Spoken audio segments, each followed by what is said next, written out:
अगर आप बहुत भजन करते हैं, बहुत कथा सुनते हैं, सत्संग करते हैं, तो आपका भजन, आपकी कथा, आपका सत्संग, ये कितना फल रहा है, ये आपके स्वप्न की स्थिति से पता चलेगा। किस प्रकार के स्वप्न आपको आते हैं। स्वप्न में यदि भूत दिख रहे हैं, प्रेत दिख रहे हैं, स्वप्न में यदि आपको सर्प दिख रहे हैं, सर्प में मरे हुए लोग दिख रहे हैं,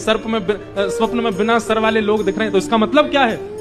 कहीं ना कहीं क्रोध, कहीं ना कहीं काम, कहीं ना कहीं लोभ, मोह, ईर्ष्या, द्वेष, ये जितने भी संसार के विषय भोग हैं, इन सबकी मात्रा आपके चित्त में बहुत ज्यादा बढ़ गई है। इसलिए स्वप्न की स्थिति में आपको दूषित दर्शन हो रहा है। आपका भजन बढ़ेगा, आपका सत्संग बढ़ेगा, तो आपको स्वप्न में या तो नाम सुनाई देगा,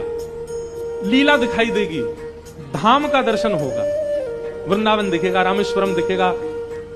हमारे श्री रंगनाथ भगवान दिखेंगे, गोवर्धन दिखेंगे, बद्रीनाथ दिखेंगे। प्रत्यक्ष ठाकुर जी ना दिखें, धाम दिख रहा है, इसका मतलब आपका भजन, आपका सत्संग फल रहा है। स्वप्न में धाम भी नहीं दिख रहा, लेकिन भगवत भजन करने वाला कोई वैष्णव दिखाई दे रहा है, कोई कथाकार दिखाई दे रहे हैं, कोई संत दिखाई दे रहे हैं, कोई भजनानंदी महात्मा दिखाई दे रहे हैं, तो भी समझो कि आपका भजन फल रहा है। शुभ आयुध दिखाई दे रहे हैं, ठाकुर जी का त्रिशूल दिखाई दे रहा है, महादेव का, भगवान की श्रृंगी दिखाई दे रही है, बाल कृष्ण प्रभु की वंशी दिखाई दे रही है,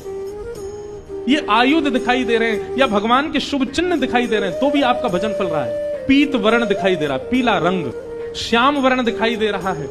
इन वर्णों से भी शुभ संकेत पता किया जा सकता है कि आप